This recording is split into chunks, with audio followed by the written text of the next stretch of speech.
ये तिथि सावन की पंचमी मानी जाती है।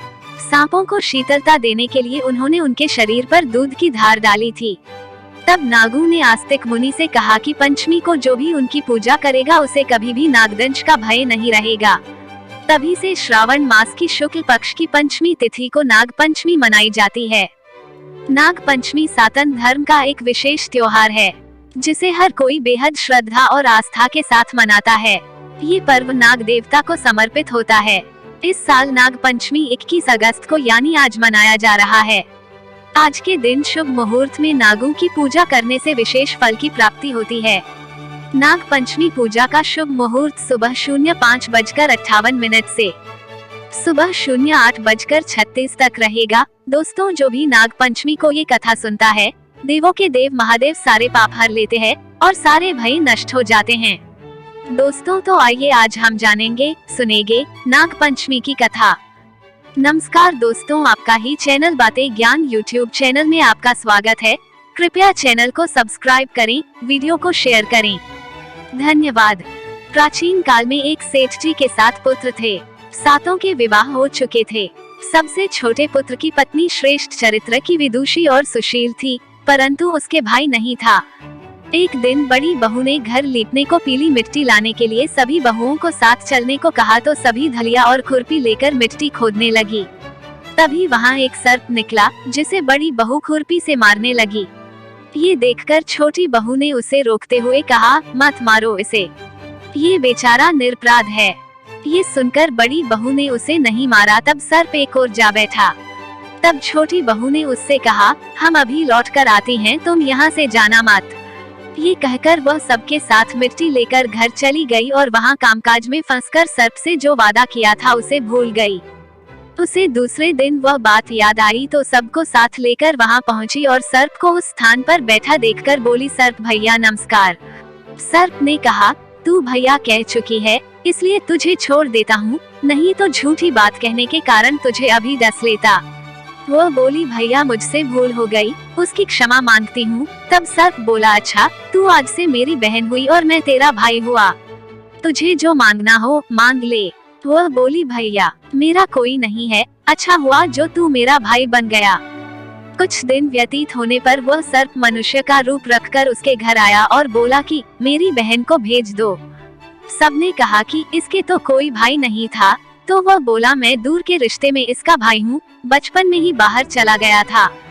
उसके विश्वास दिलाने पर घर के लोगों ने छोटी को उसके साथ भेज दिया। उसने मार्ग में बताया कि मैं वही सर्प हूँ, इसलिए तू डरना नहीं और जहाँ चलने में कठिनाई हो वहाँ मेरी पूंछ पकड़ लेना। उसने कहे अनुसार ही किया और इस प्रकार वह उसके घर पहुँच गई। वहाँ के धन ऐश्वर्य को देखकर वह चकित हो गई। एक दिन सर्प की माता ने उससे कहा, मैं एक काम से बाहर जा रही हूँ, तू अपने भाई को ठंडा दूध पिला देना। उसे यह बात ध्यान न रही और उससे गर्म दूध पिला दिया, जिसमें उसका मुख बेतरह जल गया। ये देखकर सर्प की माता बहुत क्रोधित हुई, परंतु सर्प के समझाने पर शांत हो गई। तब सर्प ने कहा कि बहन को अब उसके घर भेज देना चाहिए। तब सर्प और उसके पिता ने उसे बहुत सा सोना, चांदी, जवाहरात, वस्त्र, भूषण आदि देकर उसके घर पहुंचा दिया। इतना ढेर सारा धन देखकर बड़ी बहू ने ईर्ष्या से कहा, भाई तो बड़ा धनवान है, तुझे तो उससे और भी धन लाना चाहिए। सर्प ने यह वचन सुना तो सब वस्तुएं सोने की लाकर दे दी। ये देखकर बड़ी बहू ने कहा, इन्हें झाड़ने की झाड़ू भी सोने की होनी चाहिए। तब सर्प ने झाड़ू भी सोने की लाकर रख दी। सर्प ने छोटी बहू को हीरा मणियों का एक अद्भुत हार दिया था। उसकी प्रशंसा उस देश की रानी ने भी सुनी और वह राजा से बोली कि सेठ की छोटी बहू का हार यहाँ आना चाहिए। राजा ने मंत्री को हुक्म दिया कि उससे वह हार लेकर शीघ्र उपस्थित हो। मंत्री ने सेठ जी से जाकर कहा कि महारानी जी छोटी बहू का हार पहनेंगी, वो उससे लेकर मुझे दे दो। सेठ जी ने डर के कारण छोटी बहू से हार मंगा कर दे दिया। छोटी बहू को ये बात बहुत बुरी लगी। उसने अपने सर्प भाई को याद किया और आने पर प्रार्थना की, भैया रानी ने हार छीन लिया है, तुम कुछ ऐसा करो कि जब वो हार उसके गले में रहे तब तक के लिए सर्प बन जाए और जब वो मुझे लौटा दे तब हीरों और मणियों का हो जाए। सर्प ने ठीक वैसा ही किया। जैसे ही रानी ने हार पहना वैसे ही वह सर्प बन गया। ये देखकर रानी चीख पड़ी और रोने लगी। ये देखकर राजा ने सेठ के पास खबर भेजी कि छोटी बहू को तुरंत भेजो। सेठ जी डर गए कि राजा न जाने क्या करेगा। वे स्वयं छोटी बहू को साथ लेकर उपस्थित हुए। राजा ने छोटी बहू से पूछा, तूने क्या जादू किया है? मैं तुझे दंड दूंगा। छोटी बहू बोली, राजन धृष्टता क्षमा कीजिए, यह हार ही ऐसा है कि मेरे गले में हीरों और मणियों का रहता है और दूसरे के गले में सर्प बन जाता है। ये सुनकर राजा ने वह सर्प बना हार उसे देकर कहा, अभी पहन कर दिखाओ।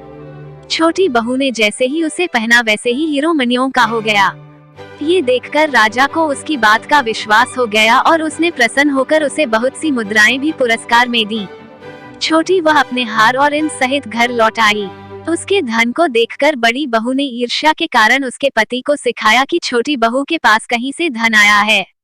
ये सुनकर उसके पति ने अपनी पत्नी को बुलाकर कहा, ठीक ठीक बता कि यह धन तुझे कौन देता है। तब वो सर्प को याद करने लगी। तब उसी समय सर्प ने प्रकट होकर कहा, यदि मेरी धर्म बहन के आचरण पर संदेह प्रकट करेगा तो मैं उसे खा लूंगा।